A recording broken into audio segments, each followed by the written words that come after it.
Eu ainda tremia por causa das 14 horas de trabalho de parto, quando meu marido olhou para o nosso filho recém-nascido e disse, na voz mais fria que eu já tinha ouvido dele: "Faz um exame de DNA. Esse bebê não pode ser meu filho." A sala ficou em silêncio. Eu mal conseguia levantar a cabeça do travesseiro do hospital, mas lembro de apertar o bebê com mais força contra o peito, enquanto a enfermeira congelava ao lado do monitor e minha mãe ficava perto da janela, parecendo que alguém tinha tirado todo o ar dos seus pulmões. 5 dias depois, o médico entrou no meu quarto de hospital, olhou uma vez para o meu marido e ficou pálido. "Tranca a porta", ele sussurrou. "Chama a polícia agora." Helena Vargas sempre acreditou que a humilhação chegava alto, com gritos, vidro quebrado e palavras cruéis jogadas pela sala. Ela nunca imaginou que a humilhação mais profunda da sua vida chegaria em silêncio, sob as luzes fluorescentes de um hospital, enquanto a chuva fina caía suavemente contra as janelas do Hospital Albert Einstein, em São Paulo. A sala ainda cheirava levemente a antisséptico e lençóis quentes. As máquinas apitavam em ritmos lentos e constantes. Seu corpo doía de formas que ela nunca imaginou que um corpo pudesse doer. Cada respiração puxava contra músculos abertos pelo parto.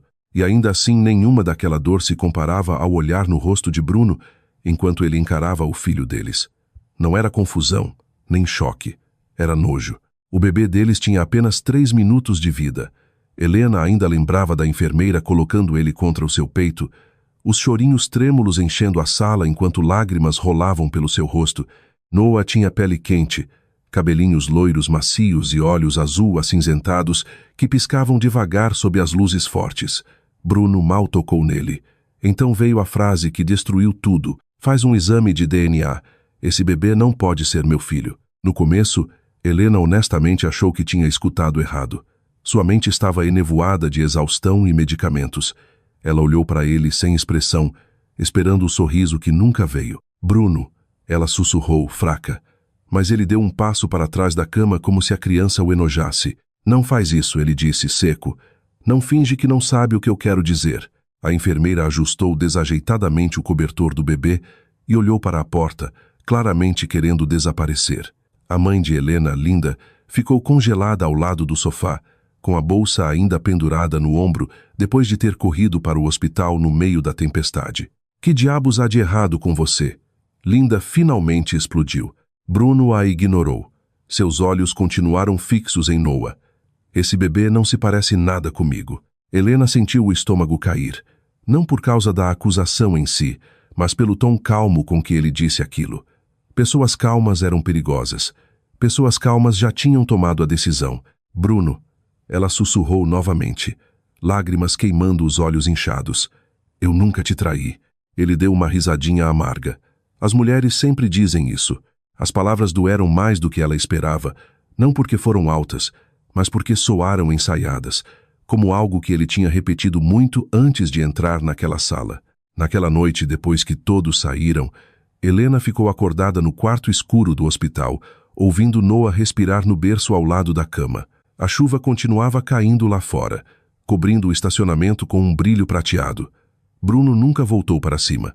Uma enfermeira acabou admitindo que o tinha visto sentado sozinho no carro por quase 2 horas. Na manhã seguinte, as coisas só pioraram.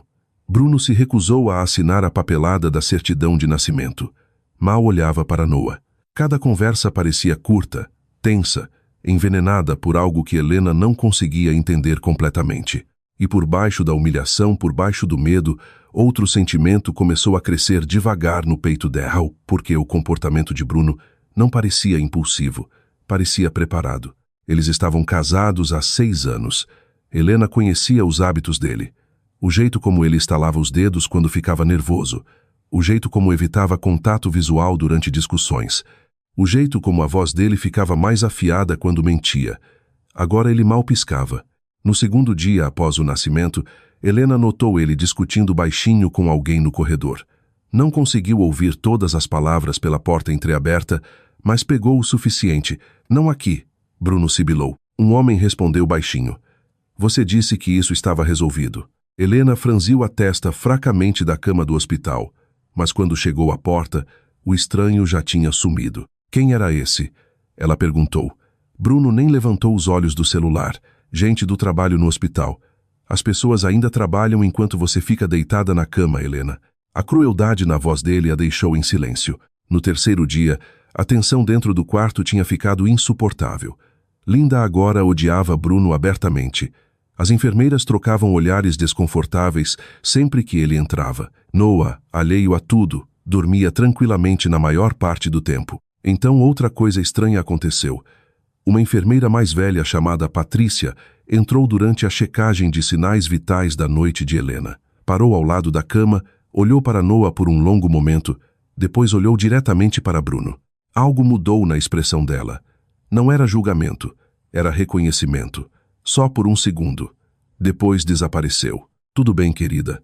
Patrícia perguntou gentilmente para Helena. Helena assentiu automaticamente, mas Patrícia não pareceu convencida. Naquela mesma noite, Helena ouviu Bruno ao telefone novamente perto das máquinas de venda do lado de fora da ala de maternidade.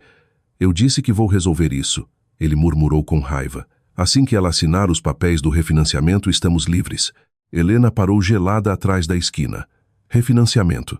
Eles tinham falado em refinanciar a casa meses antes, mas nada tinha acontecido. Pelo menos era o que ela pensava. De repente, seu peito apertou. Quando Bruno a viu parada ali, sua expressão endureceu completamente. Você não devia estar andando ainda, ele disse. Que papéis de refinanciamento? Jesus Cristo, ele murmurou esfregando a testa. A gente precisa mesmo fazer isso agora? Bruno, que papéis de refinanciamento? Ele a encarou por vários segundos antes de suspirar dramaticamente. Eu estava tentando te proteger do estresse durante a gravidez. Me proteger do quê? A casa está sob pressão financeira. Helena piscou, confusa. Do que você está falando?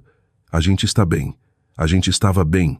Ele corrigiu baixinho. Aquela frase ficou com ela a noite toda. Estava. Não estamos. Não vamos estar. Estava. No quarto dia, Helena ligou secretamente para o banco, enquanto Bruno estava lá embaixo pegando café. A mulher do outro lado pareceu hesitante. Sra. Vargas, ela disse com cuidado, houve uma retirada de home equity há 3 meses. Helena sentou ereta apesar da dor rasgando seu abdômen. Que retirada? O silêncio do outro lado ficou cauteloso. Senhora, sua assinatura está nos formulários de autorização. O sangue de Helena gelou porque ela nunca tinha assinado nada daquilo. Naquela noite, ela mal dormiu. Todas as memórias do último ano começaram a se replayar de forma diferente na sua mente. Bruno cuidando da maior parte das finanças. Bruno insistindo que ela usasse assinaturas eletrônicas porque a gravidez a tinha esgotado. Bruno atendendo ligações privadas fora de casa.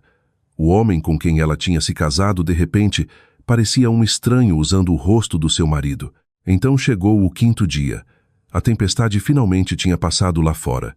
A luz pálida do sol entrava pelas persianas do hospital, enquanto Helena alimentava Noah quietamente na cama. Bruno sentava no canto, rolando o celular, calmo novamente. Calmo demais. Uma batida forte quebrou o silêncio. O Dr. Howard entrou no quarto segurando um grosso arquivo médico. No começo, ele parecia normal. Depois, seus olhos pousaram em Bruno e toda a cor sumiu do seu rosto. Por um segundo horrível, ninguém se mexeu. Então o Dr. Howard deu um passo lento para trás em direção ao corredor. Tranca a porta, ele disse baixinho. Uma enfermeira atrás dele congelou imediatamente. O médico não tirou os olhos de Bruno. Chama a polícia agora. Por 3 segundos completos depois que o Dr. Howard disse as palavras, ninguém na sala se mexeu. O monitor ao lado da cama de Helena continuava seu suave apito mecânico. Noah se mexeu levemente nos braços dela, e lá fora, no estacionamento do hospital, o trânsito de São Paulo seguia tranquilamente pela manhã fria de inverno, como se o mundo não tivesse acabado de virar de lado. Bruno foi o primeiro a falar. Que diabos é isso? Ele perguntou, levantando devagar da cadeira perto da parede. Mas sua voz tinha mudado.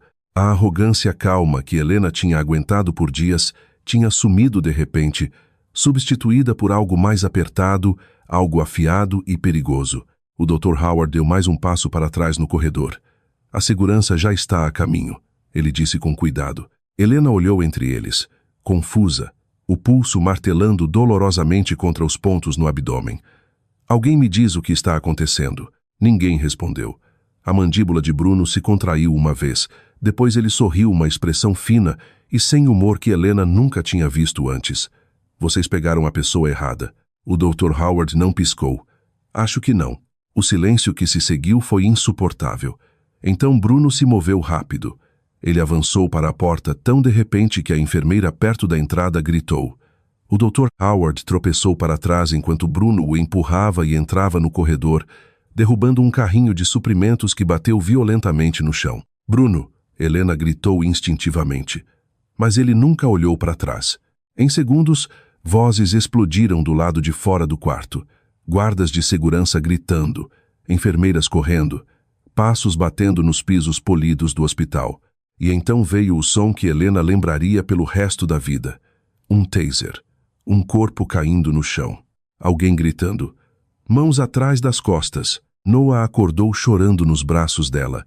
Helena ficou congelada na cama do hospital enquanto seu corpo inteiro tremia violentamente sob o lençol. Linda correu do canto do quarto e segurou o ombro de Helena. Não se mexe, querida. Ela sussurrou, trêmula. 2 policiais uniformizados entraram momentos depois, seguidos por uma mulher apaisana, usando um casaco de lã escuro e um distintivo da Polícia Federal preso no cinto.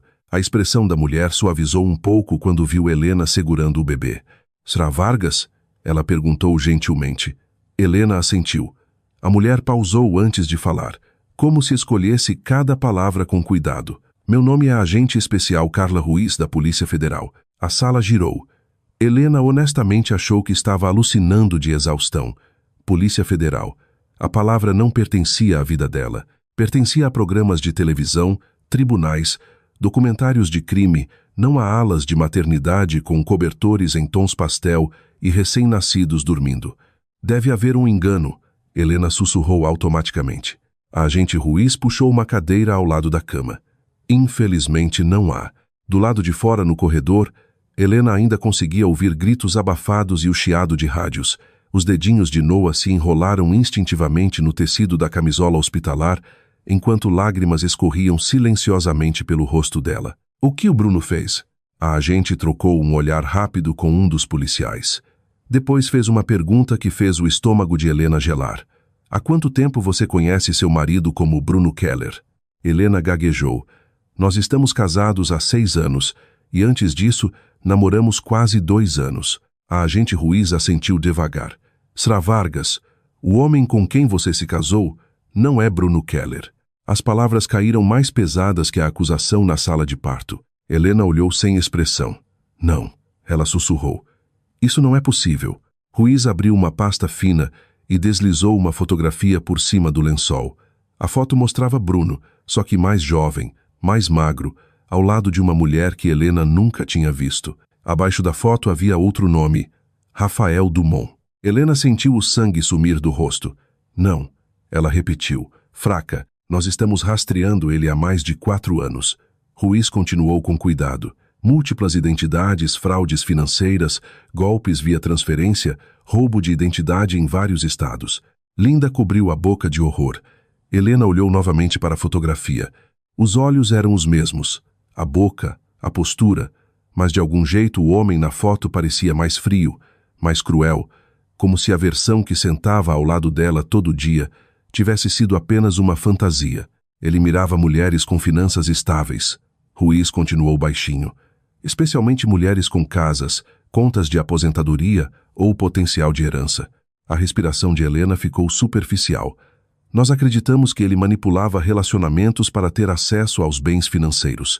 De repente, cada memória do último ano se torceu em algo feio. Bruno insistindo em cuidar dos impostos. Bruno encorajando assinaturas eletrônicas. Bruno refinanciando a casa. Bruno isolando-a das decisões financeiras durante a gravidez, porque dizia que estresse não era bom para o bebê. O casamento inteiro de Helena começou a desabar na mente dela como madeira podre, mas ela engoliu dolorosamente.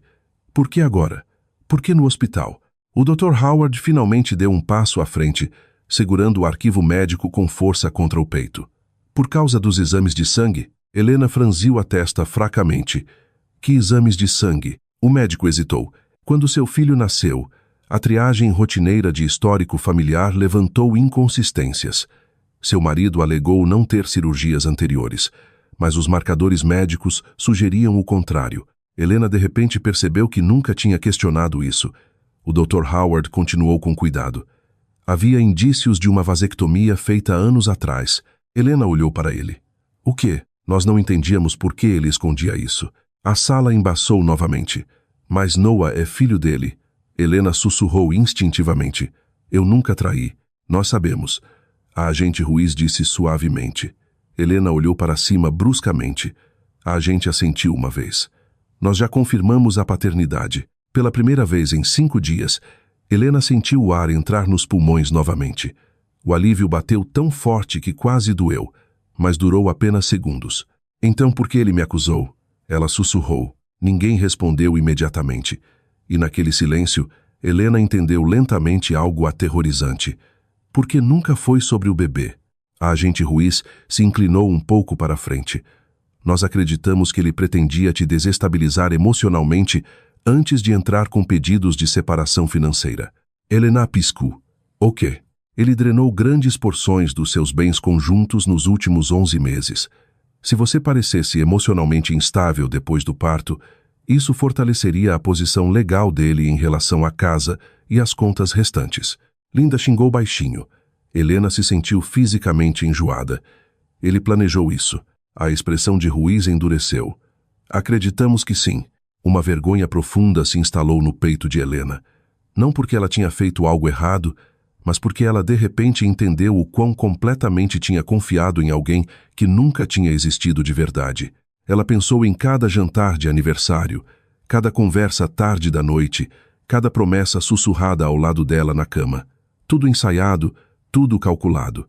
E ainda assim a parte mais cruel não era o dinheiro. Era Noah, porque Rafael tinha olhado diretamente para o próprio filho recém-nascido e o usado como arma sem hesitar. Helena baixou os olhos para o bebê dormindo contra o peito.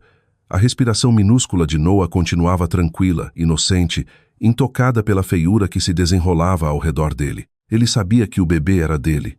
Ela sussurrou. A agente Ruiz assentiu sombriamente. Sim. Helena fechou os olhos. Algo dentro dela rachou em silêncio. Não dramaticamente, não alto.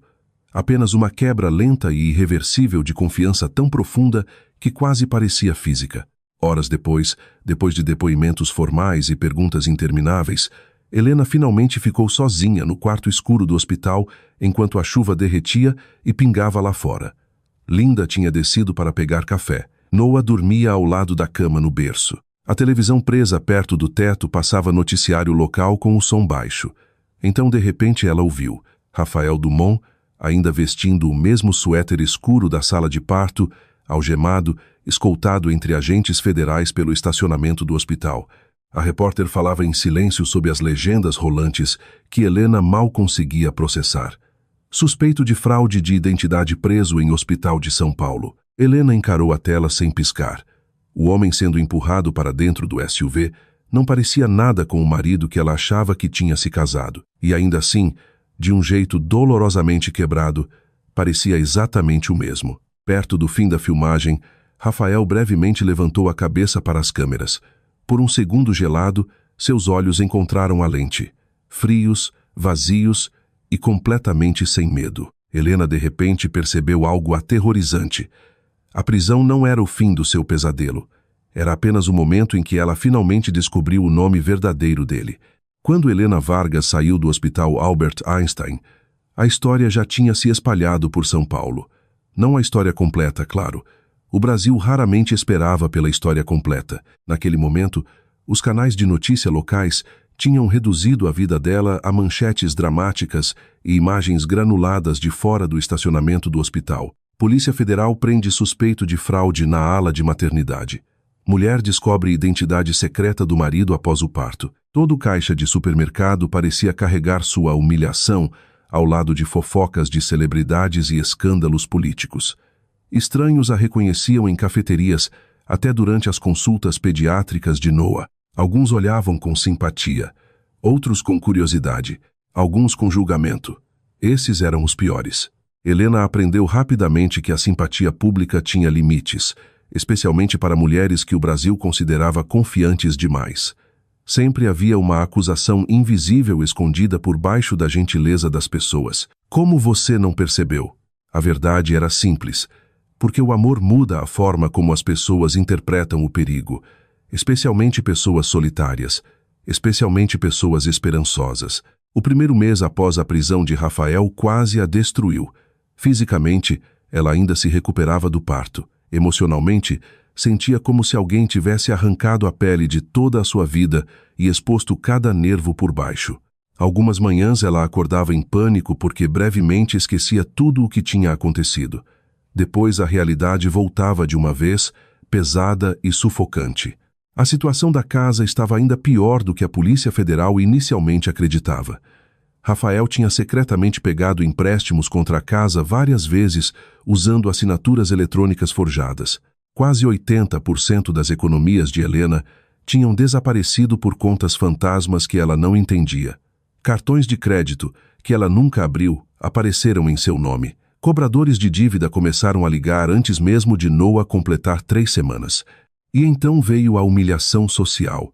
Pais na escola onde Helena dava aula para o 3º ano sussurravam quando ela voltou brevemente para finalizar a papelada da licença maternidade.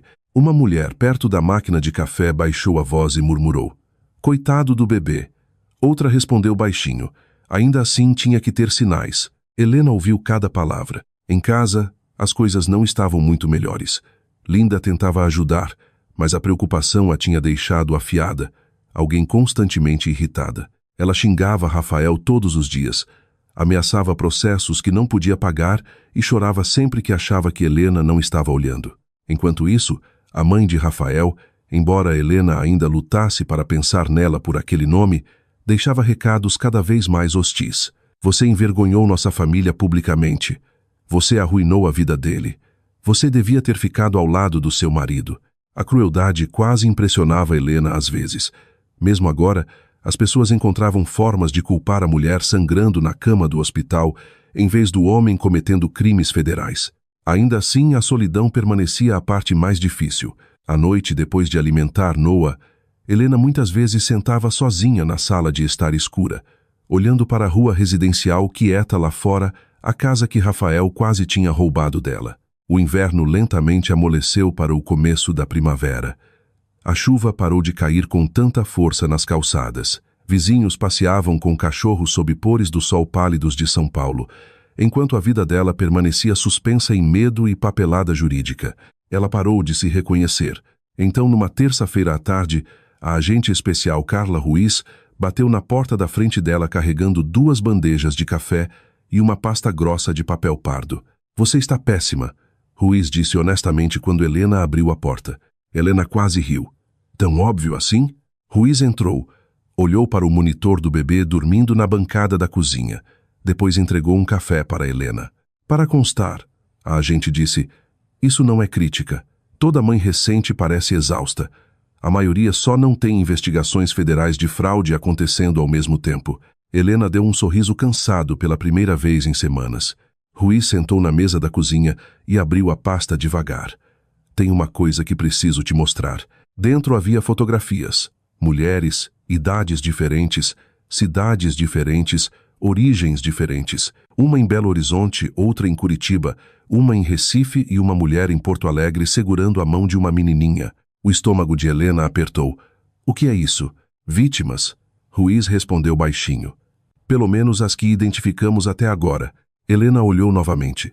Cada mulher se parecia com ela de um jeito estranho emocional, não fisicamente, mas espiritualmente. Rostos gentis, olhos confiantes, mulheres que pareciam pedir desculpas rápido demais e amar fundo demais. "Quantas?" Helena sussurrou. "Ainda estamos contando", Ruiz respondeu, recostando-se com cuidado. Rafael Dumont construiu relacionamentos inteiros em torno de manipulação financeira, identidades falsas, empresas falsas, investimentos falsos, dependência emocional falsa.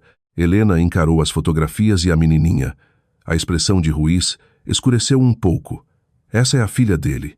Tem 14 anos. Mora em Santa Catarina com a mãe." Helena se sentiu enjoada novamente. "Ele abandonou elas também." Ruiz assentiu devagar. Quando o dinheiro acabou, a cozinha de repente pareceu mais fria.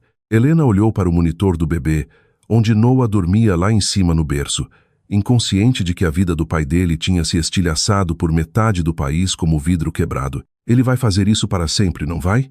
Helena sussurrou. Ruiz não respondeu imediatamente. Depois disse algo inesperado. Não se você nos ajudar. Helena piscou. Como assim? Nós temos evidências suficientes para as acusações de fraude financeira, Ruiz explicou. Mas achamos que existem operações maiores ligadas a ele. Lavagem offshore, contas de investimento falsas, pipelines de identidade. Helena franziu a testa fracamente. Eu não sei nada sobre esse mundo. Você conhece ele? Ruiz corrigiu gentilmente. Helena quase riu novamente. Não, ela disse amargamente. Aparentemente eu não conhecia. Mas Ruiz balançou a cabeça. Você conhece padrões, hábitos, rotinas. Você sabe o que o deixava nervoso. Você sabe quando ele mentia. Helena ficou em silêncio porque aquela parte era verdade. Nas semanas seguintes, a transformação mais estranha da vida de Helena começou quietamente dentro daquela pequena cozinha suburbana. No começo, ela só respondia perguntas. Depois começou a lembrar coisas específicas. Rafael sempre entrava em pânico perto da época do imposto de renda. Ele trocava de celular a cada 8 meses. Uma vez dirigiu até Campinas para uma conferência que durou só 3 horas. Ele odiava correspondência em papel e insistia em faturamento eletrônico para tudo. Pouco a pouco, a Polícia Federal construiu cronogramas em torno das memórias dela. Ruiz começou a visitar regularmente, às vezes oficialmente, às vezes simplesmente trazendo comida delivery, porque suspeitava que Helena não tinha comido direito o dia todo. Uma noite, enquanto Noah dormia contra o ombro dela, Helena abriu uma caixa velha de armazenamento, procurando papelada de garantia. Em vez disso, encontrou um envelope escondido debaixo de documentos antigos da casa. Dentro havia 3 passaportes, nomes diferentes, mesmo rosto. Suas mãos começaram a tremer violentamente. Aquela descoberta mudou tudo. Em poucos dias, investigadores federais descobriram múltiplas contas ligadas aos nomes falsos de Rafael. Transações escondidas vieram à tona. Transferências offshore apareceram. Empresas de fachada se ligaram entre 3 estados. E pela primeira vez desde a sala de parto, Helena parou de se sentir impotente. Não curada, não feliz, mas com propósito. Numa noite chuvosa de abril, Ruiz chegou na casa com urgência incomum. Encontramos outra mulher, ela disse baixinho. Helena olhou para cima, dobrando roupinhas de bebê. Viva! Ruiz assentiu. Ela disse que Rafael entrou em contato com ela 2 meses antes do seu parto. O sangue de Helena gelou. O quê? Ele estava preparando outra identidade. Helena sentou devagar. Mesmo depois da prisão, mesmo fingindo ser seu marido, Rafael já estava preparando a próxima vítima. Algo mudou dentro dela então. Não luto, não coração partido raiva. Raiva pura e focada. Por semanas, Helena tinha se afogado em humilhação, questionando sua inteligência, repassando cada mentira que não reconheceu. Mas de repente ela viu a verdade claramente. Rafael tinha sobrevivido porque as mulheres se culpavam mais rápido do que o mundo culpava homens como ele. Aquela percepção a endureceu. A partir daquele ponto, ela parou de pedir desculpas nas entrevistas, parou de minimizar seus instintos, parou de se encolher para deixar os outros confortáveis. Aprendeu terminologia financeira, revisou evidências, sentou em reuniões federais enquanto balançava Noah gentilmente no joelho, e cada novo detalhe a deixava mais forte, especialmente as gravações, porque eventualmente os investigadores recuperaram arquivos de áudio deletados do backup na nuvem de Rafael. Um clipe durava menos de 30 segundos, mas mudou tudo. Helena sentou ao lado da agente Ruiz no escritório federal, ouvindo pelos fones enquanto a voz de Rafael enchia a sala. Se ela desmoronar emocionalmente depois do parto, ele disse casualmente, a casa fica mais fácil de tomar. Helena fechou os olhos. Ruiz pausou a gravação silenciosamente. Por um longo momento, nenhuma das duas falou. Então Helena tirou os fones com cuidado e olhou pela janela do escritório para o skyline escuro. Ele achou que eu ia ficar destruída, ela disse suavemente. Ruiz assentiu uma vez. O que ele não entendeu, Helena continuou, é que mulheres sobrevivem a homens como ele todo dia. Lá fora, a chuva batia constantemente contra o vidro. E pela primeira vez desde a sala de parto, Helena não se sentia mais como a vítima da própria história. Sentia-se como a tempestade finalmente virando de lado. Quando Rafael Dumont entrou no Tribunal Federal aquele setembro, a história ao redor dele tinha crescido muito, além de um caso local de fraude. 3 outros estados tinham aberto investigações. 2 ex-sócios tinham aceitado acordos. Analistas financeiros descobriram quase 4 milhões de reais movidos por firmas de consultoria falsas, contas de aposentadoria forjadas e empresas de fachada ligadas a identidades roubadas. Mas apesar de tudo, Rafael ainda entrou no tribunal sorrindo. Essa foi a parte que Helena nunca esqueceu. Não exatamente arrogância, confiança. A confiança de um homem que tinha passado a maior parte da vida adulta escapando de consequências. O Fórum Federal no centro de São Paulo cheirava levemente a madeira polida e papel velho. Repórteres se aglomeravam perto da entrada de segurança no térreo, enquanto advogados andavam rapidamente pelos corredores de mármore, carregando pastas cheias e copos de café em toma. Helena sentou ao lado da agente Carla Ruiz do lado de fora da sala 4B, segurando a bolsa de fraldas de Noah com força no colo. Mesmo que Noah estivesse seguro com Linda em casa, a bolsa a confortava. Lembrava por que ela estava ali. Pronta? Ruiz perguntou baixinho. Helena olhou para as próprias mãos. Não, admitiu honestamente. Então se levantou mesmo assim. Dentro do tribunal, Rafael mal reagiu quando Helena entrou. Ele sentava ao lado do advogado vestindo um terno azul marinho que provavelmente custava mais que a parcela mensal da casa dela. O cabelo estava mais curto agora, o rosto mais magro depois de meses na custódia federal, mas os olhos continuavam exatamente os mesmos, frios, controlados, observando tudo. Por um momento estranho, Helena lembrou da primeira vez que o conheceu num evento beneficente em São Paulo 6 anos antes. Ele tinha carregado o casaco dela até o carro durante uma chuva forte e falado gentilmente sobre querer uma vida familiar tranquila algum dia. A memória não doía mais. Enjoava. O advogado de Rafael atacou agressivamente desde o começo. A estratégia era óbvia: fazer Helena parecer emocionalmente instável, sobrecarregada, não confiável. Uma mulher confusa no pós-parto que não entendia finanças complicadas. No começo quase funcionou. O advogado de defesa falou suavemente. Com cuidado. Sra. Vargas, ele disse durante o contra-interrogatório, você estava se recuperando do parto durante muitos desses eventos, correto? Sim. Você estava medicada em alguns momentos. Sim. Você estava emocionalmente angustiada. Helena pausou. Sim. O advogado assentiu devagar, como se construísse simpatia. E seu marido pediu um exame de DNA porque genuinamente acreditava que a criança poderia não ser dele. O tribunal ficou muito quieto. Helena olhou para Rafael. Ele encontrou o olhar dela calmamente esperando. Mesmo agora ele queria que ela sentisse vergonha. Ela percebeu aquilo de repente com clareza perfeita. Não derrotada, envergonhada, porque vergonha silencia as pessoas melhor que medo jamais conseguiria. Helena se endireitou devagar na cadeira de testemunha. Não, ela disse baixinho. O advogado sorriu educadamente. Mas essa foi a preocupação declarada dele.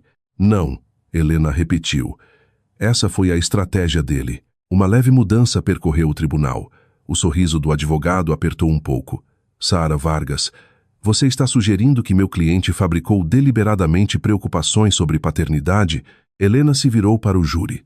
Depois respondeu na voz mais calma que conseguiu. Estou dizendo que ele olhou para o próprio filho recém-nascido 3 minutos depois do nascimento e me acusou de traição, porque achou que a humilhação me deixaria mais fácil de controlar. Silêncio. Silêncio puro. Até o advogado de defesa hesitou.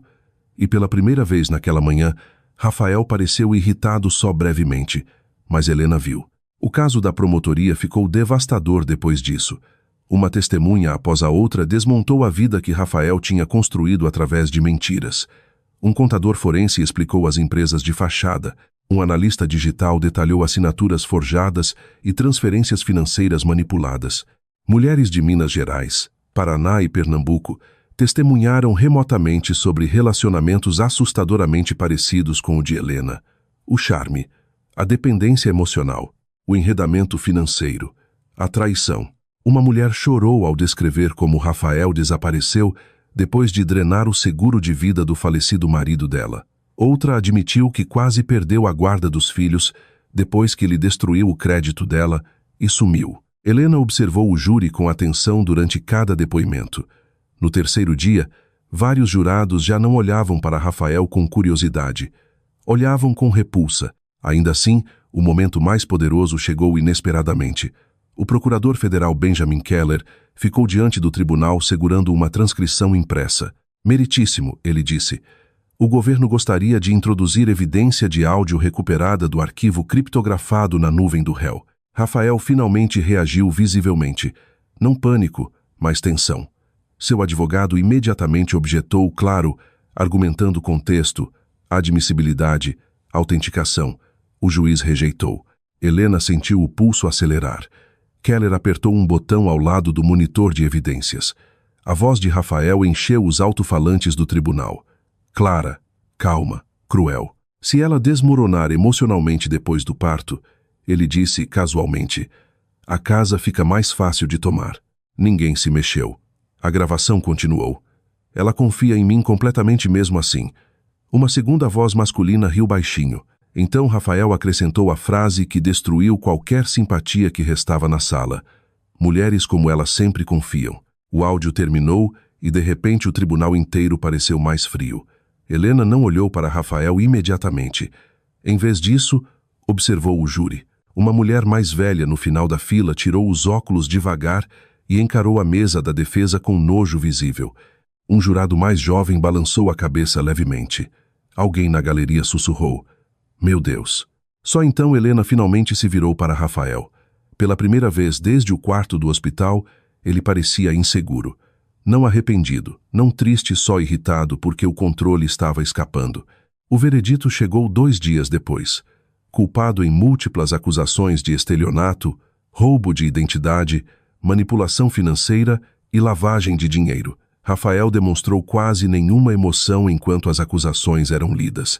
Mas Helena notou o leve movimento na mandíbula dele a cada nova condenação, como rachaduras se espalhando pelo concreto.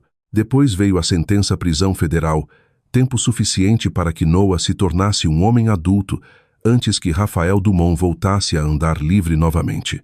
Do lado de fora do fórum, repórteres se aglomeraram nos degraus sob câmeras piscando e vento frio de outono. Helena quase os evitou. Então lembrou da gravação novamente. Mulheres como ela sempre confiam. Em vez de ir embora, ela caminhou até os microfones. A multidão ficou quieta imediatamente. Um repórter fez a pergunta óbvia primeiro. Sranal Vargas, como se sente vendo a justiça sendo feita hoje? Helena pensou com cuidado antes de responder porque vingança, ela tinha aprendido, raramente era o momento cinematográfico gritado que as pessoas imaginavam. Vingança real era mais quieta, mais profunda. Eu não me sinto vitoriosa, ela disse. Honestamente, me sinto livre. As câmeras continuaram fixas nela. Helena continuou. Por muito tempo, eu me culpei por ter confiado na pessoa errada. Mas predadores sobrevivem porque pessoas decentes ainda assumem que a honestidade existe no mundo. Isso não é fraqueza. Sua voz tremeu levemente, depois se firmou.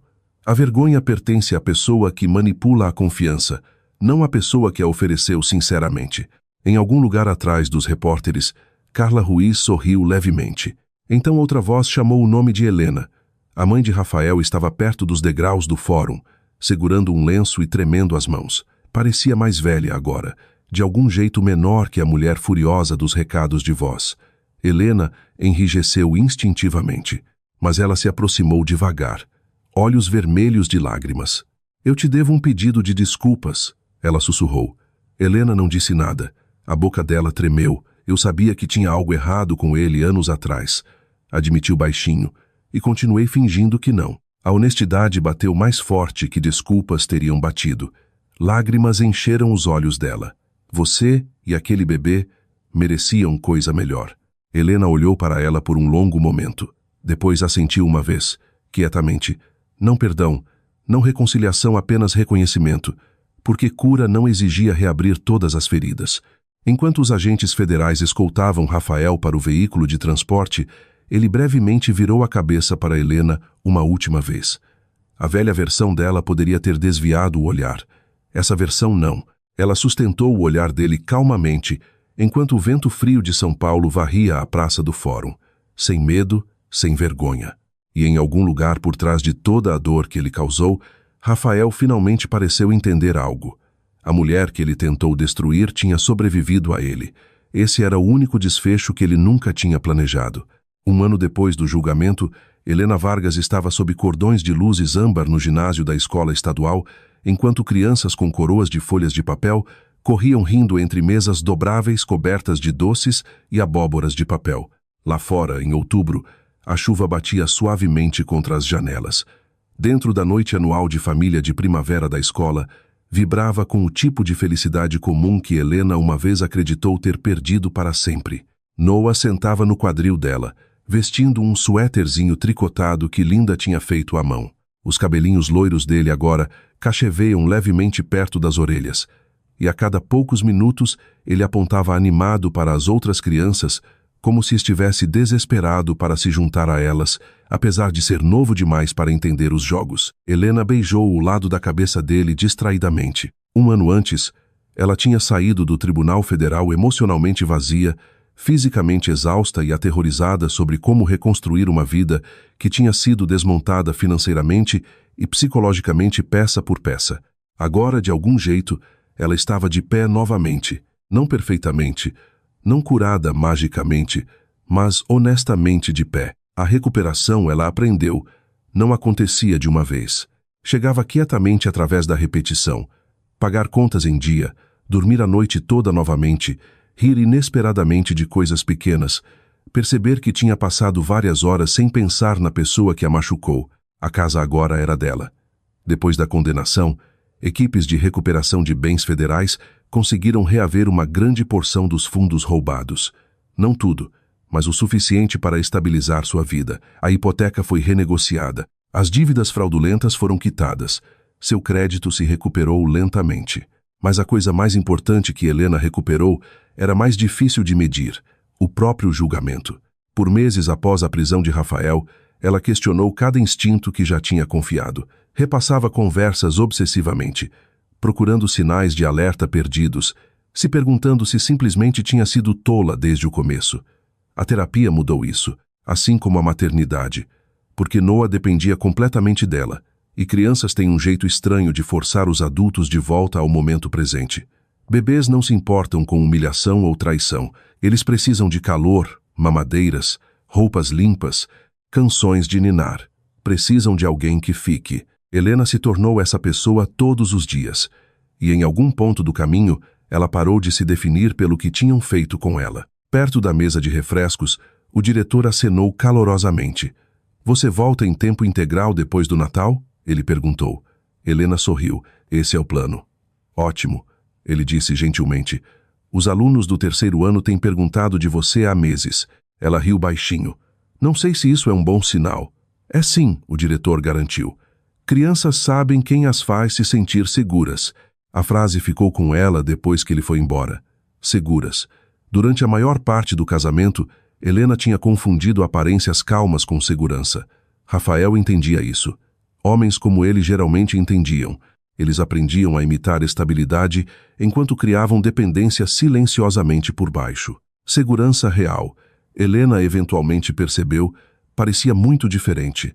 Parecia honesta, previsível, gentil. Mais tarde naquela noite, enquanto Noah dormia no carrinho perto da parede do ginásio, uma jovem se aproximou de Helena hesitantemente. Sá Vargas. Helena se virou educadamente. A mulher parecia ter uns 27 anos. Aliança de casamento, olhos cansados, rímel ligeiramente borrado como se tivesse chorado recentemente em algum banheiro. "Desculpa incomodar," ela disse rápido. "Eu só te reconheci das notícias do ano passado." Helena enrijeceu automaticamente, um velho constrangimento piscando no peito. Mas a mulher baixou a voz. "Meu marido controla todo o nosso dinheiro," sussurrou. Toda conta, e ultimamente..." A garganta dela apertou. "Ultimamente eu sinto que estou perdendo a cabeça." Helena olhou para ela com atenção. Lá estava novamente.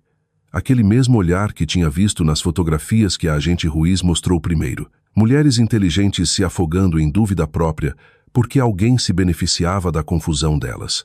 "Qual é o seu nome?" Helena perguntou gentilmente. Rachel. Helena puxou a cadeira ao lado dela. Senta, Rachel. A mulher mais jovem sentou devagar, enquanto lágrimas se juntavam nos olhos. E pelos próximos 20 minutos, debaixo das decorações baratas do ginásio e do som distante de crianças rindo, Helena escutou. Realmente escutou.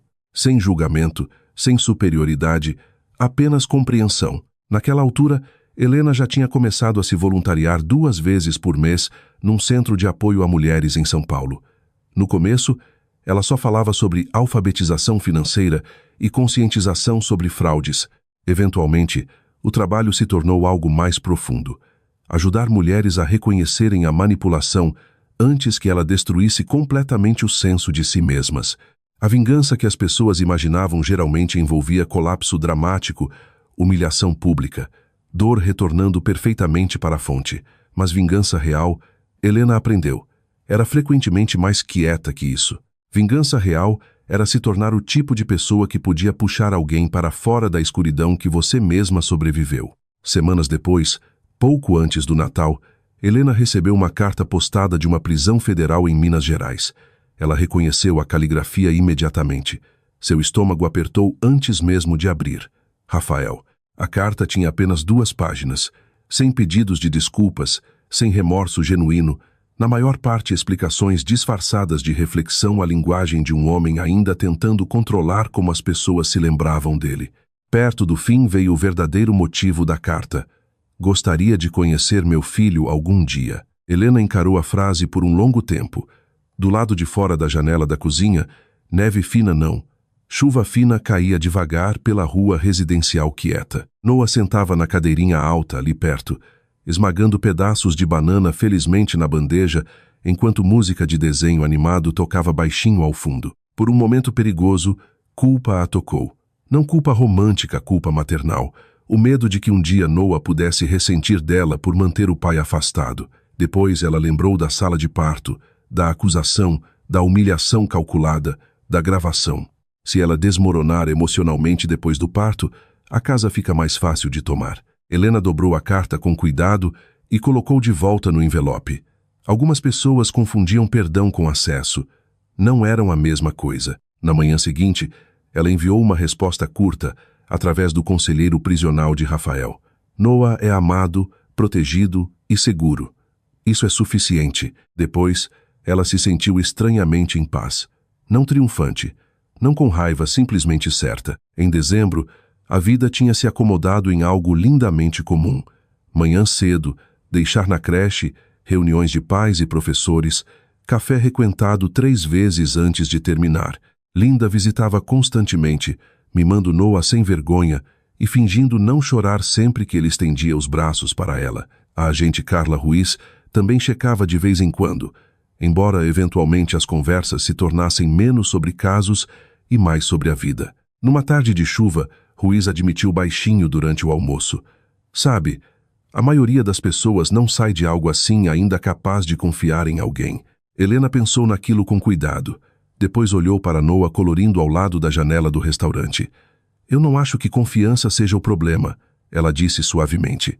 Acho que só precisamos aprender quem merece. Na véspera de Natal, depois que Noah finalmente dormiu, Helena ficou sozinha ao lado da árvore da sala, observando as luzes coloridas piscarem suavemente pelas paredes da casa que quase perdeu. O silêncio agora parecia pacífico, sem medo escondido por baixo, sem manipulação esperando atrás de portas fechadas. Apenas quietude. Ela pensou na mulher que costumava ser exausta numa cama de hospital, apertando o filho recém-nascido enquanto o homem ao lado tentava quebrar seu espírito antes mesmo que ela conseguisse se levantar novamente. Aquela mulher tinha acreditado que sua vida estava acabando. Não fazia ideia de que na verdade estava apenas começando. E em algum lugar distante, atrás de muros de prisão e portões trancados, Rafael Dumont passaria anos vivendo com a única coisa que homens como ele mais temem, irrelevância. Porque a mulher que ele tentou humilhar publicamente tinha feito algo muito mais poderoso que vingança. Ela construiu uma vida linda depois dele. Se esta história te emocionou de alguma forma, reserve um momento hoje à noite para pensar nas pessoas que te fazem sentir segura, respeitada e emocionalmente em paz. Amor verdadeiro nunca deve te deixar confusa, com medo ou envergonhada. E se você já sobreviveu à traição, manipulação ou humilhação, espero que esta história te lembre que a cura é possível e que sua vida não termina onde alguém tentou quebrá-la.